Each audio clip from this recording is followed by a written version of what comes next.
আজকে অনেক দিন বাদে আমরা বারান্দায় এসে চা খাচ্ছি। অন্যান্য দিন তো এই সময় মোটামুটি রোদে একেবারে ঝলসে যায় সব কিছু।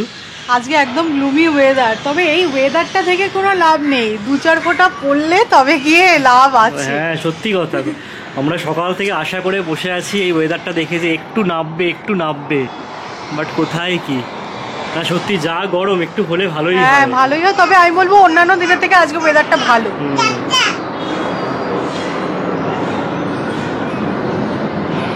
আমরা বারান্দায় বসে চা খাবো বলে এলাম, তো আমরা আর বসে চা খেতে পাচ্ছি না, দাঁড়িয়ে দাঁড়িয়ে চা খাচ্ছি, কারণ আমাদের সিট একজন অকুপাই করে নিয়েছে। কি তোজো তাপ্তা কিছু বলবি? সবাইকে একটু হাই করে দে, একটা ফ্লাইং কিস। ও লাভলি। তোজো একটু আউল বলে দাও তো, আউল আউল।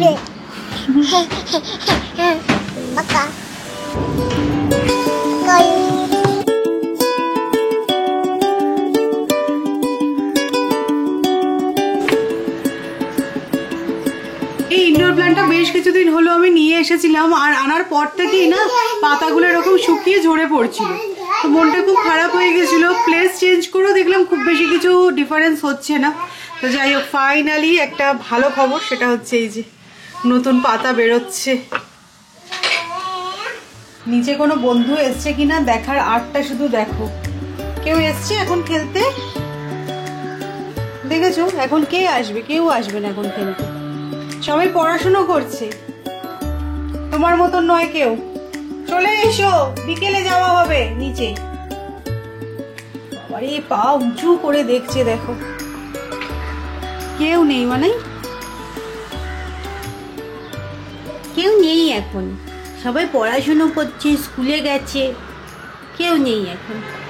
তোমরা তো নোটিস করছো আমার স্কিনে না একটু প্রবলেম হয়েছে, এই যে দেখতে পাচ্ছ হোয়াইট স্পট। তো এটা কেন হয়েছে আমি কিছুটা গেস করতে পেরেছি, কারণ না এই প্রবলেমটা এর আগেও একবার আমার হয়েছিল যখন আমরা গোয়া গেছিলাম। তো সানস্ক্রিন অ্যাপ্লাই না করলেই না আমার এই জিনিসটা হয়, আর মাঝে একটু রোদে বেরিয়েও ছিলাম আর সানস্ক্রিন অ্যাপ্লাই করতে ভুলে গেছি। বাড়িতে তো কত সানস্ক্রিন আছে, তো যাই হোক কি আর করা যাবে। আমি তখন ডার্মাটোলজিস্ট দেখিয়েছিলাম, তখন আমার আরও বাড়াবাড়ি হয়ে গেছিলো, তো উনি জানো তো আমাকে এই ক্রিমটা প্রেসক্রাইব করেছিলেন, বাট এখন এটা বার করে দেখলাম এটা এক্সপায়ার হয়ে গেছে। তো সৌরভকে পাঠিয়েও ছিলাম মেডিসিন শপে, বললো যে এটা পাওয়া যাবে না, তো অনলাইনে অর্ডার করেছি, বৃহস্পতিবার আসবে। তো তারপর এটা অ্যাপ্লাই করব, যদি না কমে তখন আবার এখানে একটা কোনো ডার্মাটোলজিস্ট দেখাতে হবে। খুব বাজে লাগছে এই স্পটটা।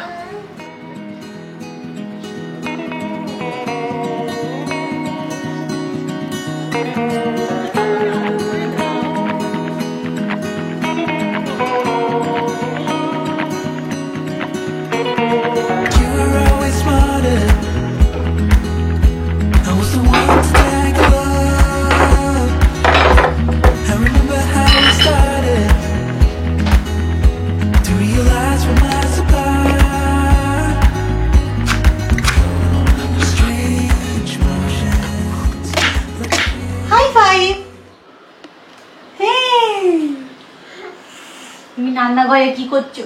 রান্নাঘরে কেন এসছো? রান্না করবে আমার সাথে? রান্না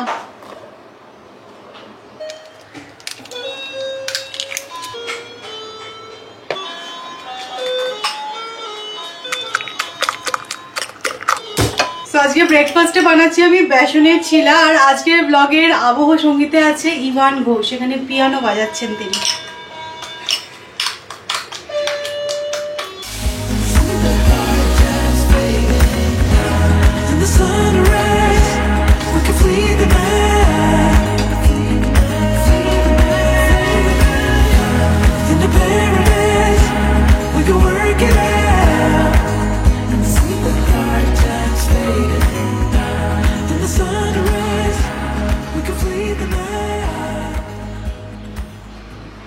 ওকে কেকেআরের খেলাটা দেখলে, মানে কি খেললো! খেলায় তো হার জিত আছে, ঠিক আছে, কোনো টিম হারবে কোনো টিম জিতবে, বাট এরকম ইরেসপন্সিবল খেলার কোনো মানেই হয় না, এর থেকে মাঠে না নামা ভালো। তবে বলে না মর্নিং শোজ দ্য ডে, আমার তো মনে হচ্ছে এবছর যদি কোনো মিরাকেল না হয়, প্লে অফের আশা না করাই ভালো।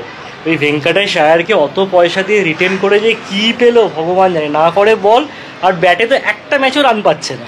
কালকে ডেলিভারি থেকে একটা পার্সেল এসছে, আমাকে কল করে বলছে যে এই পার্সেলটাতে কিন্তু পুরো সমস্ত কিছু স্পিল করে গেছে, তুমি এই পার্সেলটা নেবে নাকি রিটার্ন করবে। না নেওয়ার উপায় আছে, হ্যাঁ। কলকাতা থেকে স্পেশাল পার্সেল এসেছে, ওরা আর কি যতই বুঝবে। spill করে যাক, প্যাকেজিং নষ্ট হয়ে যাক, এর মধ্যে মানে যা আছে খাজানা সেটা। তো ঘি আনিয়েছিলাম কলকাতা থেকে, ঘিটাই মেনলি লিক করেছে, তাও খুব একটা লিক করেনি, মানে একটু লিক করেছে, কিন্তু তো দেখো সেটা পরে- হয়েছে, দেখো মানে মনে হচ্ছে পুরো শিশি ফেটে গেছে।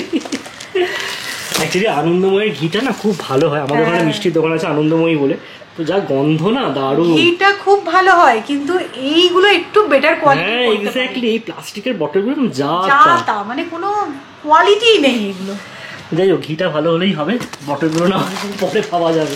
আর কি কি এনেছি দেখো, সানরাইজের তড়কা মশলা,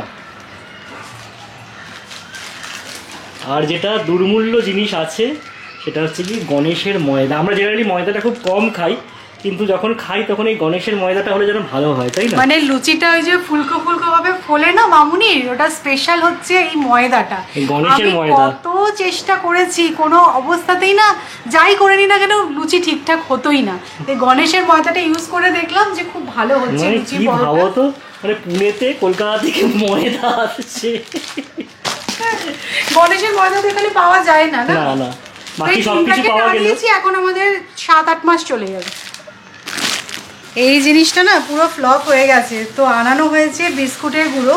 তো মামুনি জিজ্ঞাসা করলো একটা কম দামি বিস্কুটের গুঁড়ো আছে আর একটা বেশি দামি আছে, আমরা বললাম বেশি দামিটাই পাঠাও, বেশি ভালো হবে। বেশি ভালো হবে। এই দেখো বেশি দামিটা এইরকম সাদা টাইপের হয়েছে, এরকম তো ইউজ করি না আমরা জেনারেলি, কি হবে? গোল্ডেন ব্রেড ক্রামস নয় এটা, জানি না পাবো, কি আমার মনে হয় এইখানে পাবো, বাবু বসাতে গেলেই পাবো। আমি এখানে লোকাল স্টোরে প্রচুর খুঁজেছি, বিস্কুটের গুলো পাইনি, অনলাইনে আনাতে হবে যা মনে হচ্ছে। এটা কি খারাপ হবে? একবার ট্রাই করে ট্রাই দেখো। করবো এটা, আমার না মনে হচ্ছে একবার মিক্সিতে গ্রাইন্ড করে নেবো, তারপরে মিহি টাইপের হয়ে যাবে, তারপরে হবে। তোমরা কেউ যদি এরকম বিস্কুটের গুলো ইউজ করে থাকো তো অবশ্যই জানিও। এটা সেই এরকম কিরকম হয়। বলো তো, সেই চিড়ের মতো, বেশ মোটা মোটা দানাগুলো দেখো। তো এই মোটামুটি এসছে আমাদের কলকাতা থেকে। হ্যাঁ। প্যাকেজিংটা যদি নষ্ট হয়ে গিয়েও থাকে তো জিনিসগুলো ঠিকঠাকই হ্যাঁ আছে। জিনিসগুলো ঠিকঠাক আছে, ঘিটা এইটুকু পড়েছে, ঠিক আছে, ওটা আমরা অ্যাডজাস্ট করে নেবো। বাড়ির টুকটাক কাজ ছিল, সেগুলো সেরে আমার স্নান হয়ে গেছে, পুজো দিয়ে নিয়েছি। আর জানো তো, যবে থেকে এই প্রজ্ঞা সুন্দরী দেবীর রান্নার বইটা কিনেছি, আমি শুধু ভেবেই যাচ্ছি যে এই রান্নার বইটার থেকে কয়েকটা রান্না আমি ট্রাই করব, কিন্তু সে আর সময় হয়ে উঠছে না। তো কালকে রাত্রিবেলা বসে আমি একদম ফাইনালাইজ করেই নিয়েছিলাম যে আজকে আমি কোন রান্নাটা করব। আর জানো তো, আমি এই রেসিপিগুলো পড়তে পড়তে দেখলাম ঠাকুরবাড়ির রান্না মানেই যে খুব বেশি ডিফিকাল্ট সেরম কিন্তু নয়, রান্নাগুলো প্রত্যেকটাই ভীষণ সিম্পল আর একদম অন্যরকম। কিন্তু আচ্ছা, লাস্ট দিন এই বইটার কথা বলতে তোমরা অনেকেই জিজ্ঞাসা করেছিলে যে সৌমি একটু ডিটেলসটা শেয়ার করো, তো আজকের ডেসক্রিপশনটা চেক করো, আমি ডিটেলসটা শেয়ার করে দেবো। আমি তো কিনেছি অ্যামাজন থেকে, তবে যারা তোমরা কলকাতা থেকে ব্লগটা দেখছো তারা অবশ্যই কলেজ স্ট্রিটে গিয়ে বইটা কিনতে পারো। আমরা যারা কলকাতার বাইরে থাকি তাদের জন্য অ্যামাজনই ভরসা। আমাদের বাঙালি বাড়িতে প্রত্যেক দিনই কিন্তু মেনুতে ডাল থাকবে, তাই ভাবলাম যে প্রথম দিন এই সহজ রান্নাটা দিয়ে স্টার্ট করা যাক। তো আজকে যেটা আমি বানাচ্ছি সেটা হচ্ছে উচ্ছে দিয়ে মসুর ডাল। আমি এর আগে তেঁতুর ডাল বানিয়েছি, কিন্তু সেটা মুগের ডাল দিয়ে বানিয়েছি, বাট এখানে দেখলাম মসুর ডাল দিয়ে তেঁতুর ডাল বানানোর কথা বলা আছে। তো আমি একদম same to same process follow করার চেষ্টা করছি আর তোমাদের সাথেও সেটা এক্সপ্লেন করব। আমার মনে হয় না সেই সময় প্রেসার কুকারে জল ছিল বলে, তাই লেখা আছে হাঁড়িতে ডালটা ভালো করে সেদ্ধ করে নিতে হবে। আর জানো তো লেখা আছে হলুদ পিষিয়া নিতে, মানে সেই সময় তো সমস্ত গোটা মশলা বেটে ইউজ করা হতো, আর এখন তো আমাদের প্যাকেট মশলা চলে এসেছে, প্যাকেট কাটো আর ইউজ করে নাও। তো যাই হোক, আমি আস্তে আস্তে সব জোগাড় করে নিচ্ছি আর ডালটা সেদ্ধ করতে বসিয়ে দিয়েছি। উচ্ছেটাকে 4 টুকরো করে কেটে নিলাম, আর আদাটাও কিন্তু কুচিয়ে নিতে হবে। আর সাইড বাই সাইড দেখো আমি উচ্ছেটাকেও ফ্রাই করে নিচ্ছি। গরমের দিনে দেখবে মাঝে মধ্যে না যেন কিছুই খেতে ইচ্ছা করে না, মুখে রুচি লাগে না, তো সেই সব দিনে কিন্তু এই তেঁতুর ডালটা তোমরা অবশ্যই ট্রাই করে দেখতে পারো, খেতে খুব ভালো লাগে। তো উচ্ছেটা তো ভেজে আমি তুলে রেখেছি, আর ডালটাও কিছুটা সেদ্ধ হয়ে গেছে। এবার একে একে অ্যাড করে দিচ্ছি হলুদ গুঁড়ো, কুচনো আদা, ভেজে রাখা উচ্ছেটাও দিয়ে দিলাম, স্বাদ মতো নুন দিয়ে কিছুটা নাড়াচাড়া করে নেবো। আর ডালটা ভালোভাবে সেদ্ধ হয়ে গেলে এরপরে কিন্তু ডালটা সাঁতলাতে হবে। আর তার জন্য আমি একটা অন্য জায়গার মধ্যে সর্ষের তেল, শুকনো লঙ্কা আর গোটা সর্ষে ফোড়ন অ্যাড করেছি, আর তারপরে ঝোঁক দিয়ে দিলাম। সো দ্যাটস ইট, এতটা সিম্পলভাবে কিন্তু এক্সপ্লেন করা আছে। তো অবশ্যই তোমরাও কিন্তু উচ্ছে দিয়ে মসুর ডাল একবার ট্রাই করে দেখতে পারো। স্যারের এই জাস্ট ঘুম হলো, আর ওকে ঘুম পাড়ানোর জন্য দেখো ওই ঘরটাকে আমরা পুরো অন্ধকার করে রাখি। এই সকালের ঘুমটা কোনোভাবেই বিঘ্ন ঘটানো যাবে না। তো সেদিনকে কি আমরা যে ম্যাক্স থেকে ওই জন্য ড্রেসটা এনেছিলাম দেখো পরানো হয়েছে, এই টি শার্টটা আর হাফ প্যান্টটা বেশ পুরো একটা সামার ভাইব দিচ্ছে, তাই না? কি তোমার বেলিটা দেখি দাও, তোমার বেলি বেলি। এই সবাইকে বেলি দেখায় না।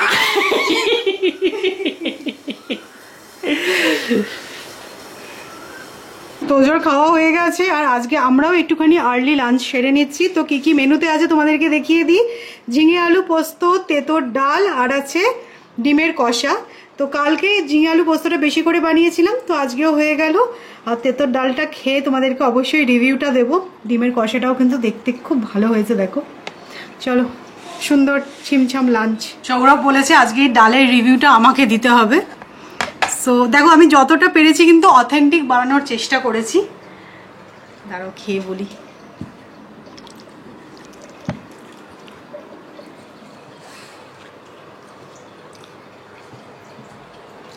ভালো হয়েছে, খুব বেশি কিন্তু তেতো হয়নি। আর একটু উচ্ছে দেওয়া যেত মনে হয়, তাই না? একদম অন্যরকম একটা ফ্লেভার এসেছে। আমরা জেনারেলি মুগের ডাল দিয়ে খাই তেঁতোর ডালটা, লাউ ফাউ অ্যাড হয় অনেক সময়, বাট এটা দেখলাম বেশ সিম্পল প্রসেসে সৌমি বানালো। ভালো হয়েছে, উচ্ছেটা ভেঙে খেলে বেশি ভালো লাগছে।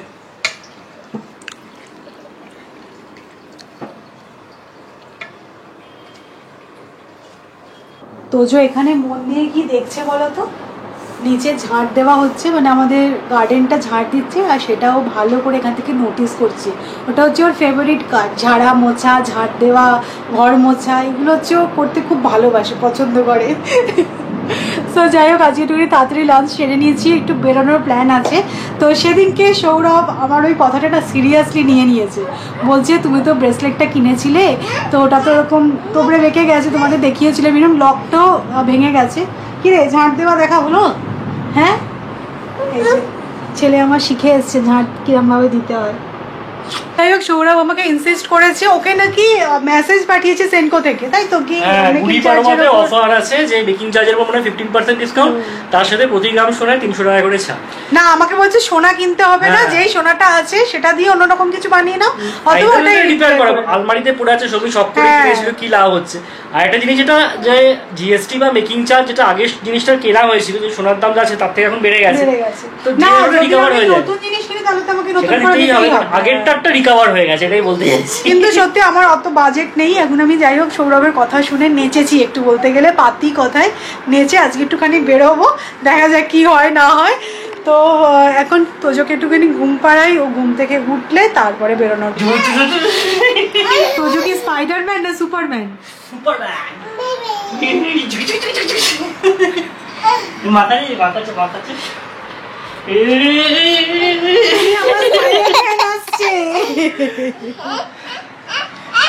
কি করবি, কি করবি? এরকম করতে হবে ওকে, দেখো।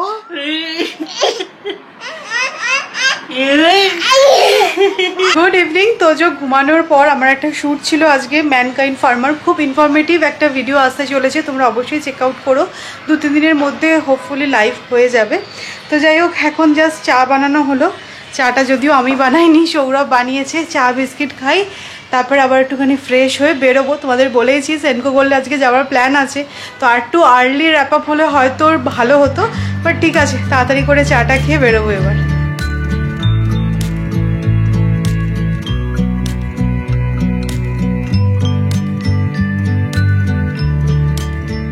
ভেবেছিলাম আজকে বেরোনোর আগে তোজোর ডিনারটা বানিয়ে রেখে যাব, কিন্তু সেটা তো আর পসিবল হলো না। আমরা রেডি হয়ে বেরিয়ে গেছি। আর আমাদের বাড়ির সামনের এই মন্দিরটা এত সুন্দর, আরও রাত্রেবেলা যখন লাইটটা জ্বলে আরও বেশি যেন ভালো লাগে। দেখি এর মাঝে একদিন আসবো আর তোমাদের সাথেও শেয়ার করব। তো আমাদের সেনকো গোল্ডের কাজ হয়ে গেছে, আমি আর কিছুই সেগুলো তোমাদের সাথে শেয়ার করলাম না। বাড়ি গিয়ে ডেফিনেটলি তোমাদেরকে বলবো কি হয়েছে না হয়েছে পুরো ডিটেলসে। তো আমাদের এত খিদে পেয়ে গেছে, তো রাস্তার পথেই এই দোকানটা আসে। তো এখান থেকে ভেলপুরিটা আমরা খেতে খুব পছন্দ করি। মেনলি দেখবে ভেলপুরিতে কি হয়, মিষ্টি ভাবটা একটু বেশি থাকে, বাট এখানে যেভাবে মাখে না অতটা মিষ্টি থাকে না, কিন্তু হালকা একটু মিষ্টি একটু ঝাল ঝাল দারুণ হয় খেতে। আর তোজো রাস্তায় বেরোলে ওর এত রকমের অ্যাক্টিভিটি আর এত ও বকবক করতে থাকে। এই রাস্তায় আলোগুলো দেখছে লাইট করছে। আর সবচেয়ে যেটা ভালো ব্যাপার সেটা হচ্ছে শুধুমাত্র বাড়ি যে পরিষ্কার করে রাখে সেরকম কিন্তু নয়, তোজো একদম অলরাউন্ডার। বাইরে গিয়েও দেখো টেবিলটা কি সুন্দর পরিষ্কার করে দিচ্ছে। তো একটা টিস্যু পেয়েছে, সুন্দর করে দেখো টেবিলটা মুছে দিচ্ছে। আর ভেলপুরি খেয়ে বেরিয়ে সে ঐতিহাসিক মুহূর্ত, সকাল থেকে যার জন্য আমরা অপেক্ষা করে বসে আছি, 1-2 ফোঁটা দেখা মিলেছে। আর তারপরে চলে গেলাম, তোজোর চালটা শেষ হয়ে গেছিলো, বড়া কলম এই চালটাই আমি ওকে দিয়ে থাকি। আর আইসক্রিম দেখে এত ক্রেভিং হচ্ছিল, তো 2টো আইসক্রিমও নিয়ে নিয়েছি ডিনারের পর খাবো বলে। তো বিলটা করিয়ে জাস্ট বাইরে বেরিয়েছি, ব্যাস দেখি মুষলধারে বৃষ্টি নেমেছে। এত মজা হয়েছে যে কি বলবো, মানে এত দিন পর যেন একটুখানি স্বস্তির নিঃশ্বাস ফেললাম আমরা। একটু গরমটা কমবে বলেই মনে হচ্ছে। তোজো মরশুমের প্রথম বৃষ্টি, একটু হাত লাগা নাকি? আর কি সুন্দর গন্ধটা, দারুণ লাগছে। তোজো কি হচ্ছে এটা? এই দাদা পালিয়ে এটা কি হচ্ছে? চলো, ভালো করেই নেমেছে। হ্যাঁ, সকাল থেকে আমরা পথ চেয়ে বসেছিলাম, ফাইনালি।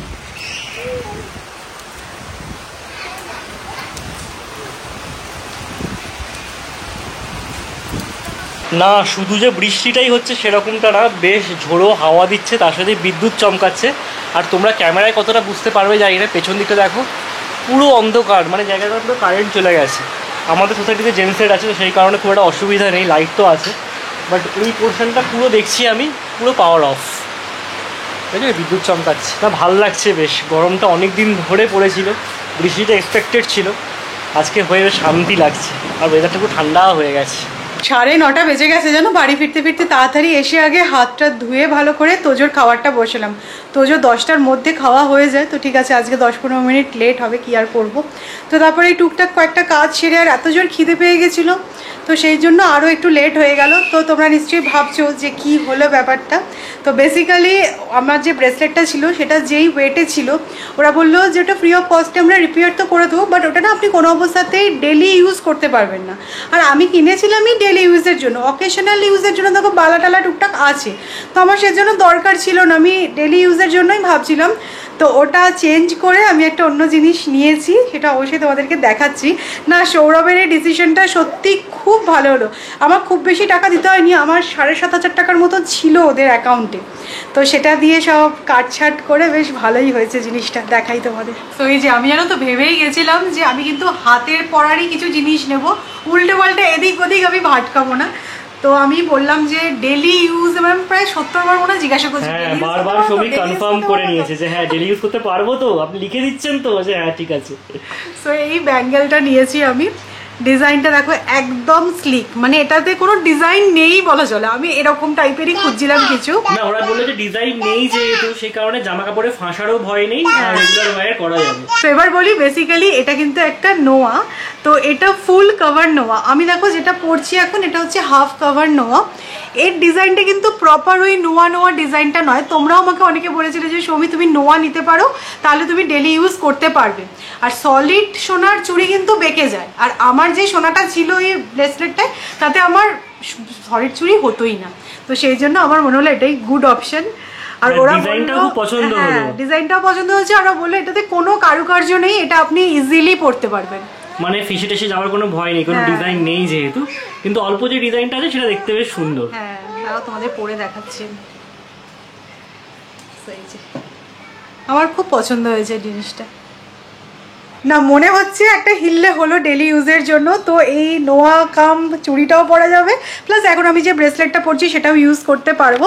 আর এইটা তো আমার শাশুড়ির দেওয়ার নোয়া, এটা তো খুলছি না, এটা এই হাতে সবসময় আমার পরা থাকে। আর দেখবে নোয়াতে যে টিপিক্যাল হুকটা থাকে না, এটাতে কিন্তু সেটাও নেই। তো খুব একটা নোয়া ব্যাপারটা বোঝা যাচ্ছে না, বেশ সুন্দর স্লিকের মধ্যে ডিজাইনটা দারুণ পছন্দ হয়েছে। ঠান্ডার দিনে রাত্রিবেলা এই ঠান্ডার দিনে ডিনার করার পর এই কুলফি আইসক্রিমটা সৌমি নিয়ে আসছে দেখলাম, সেটাই খাচ্ছি। অরুণ আইসক্রিমের এই কুলফি ফ্লেভারটা খুব ভালো খেতে, বাদাম দিয়ে ভর্তি করেছে দেখো, দারুণ। তো চলো আজকের ব্লগটাকে এখানেই এন্ড করছি। যদি ভালো লেগে থাকে তাহলে অবশ্যই করে লাইক করো, শেয়ার করো। আর যারা নতুন দেখছো প্লিজ চ্যানেলটাকে সাবস্ক্রাইব করে নিও। কালকে আবার দেখা হচ্ছে ইন্টারেস্টিং ব্লগে। Tata, good night.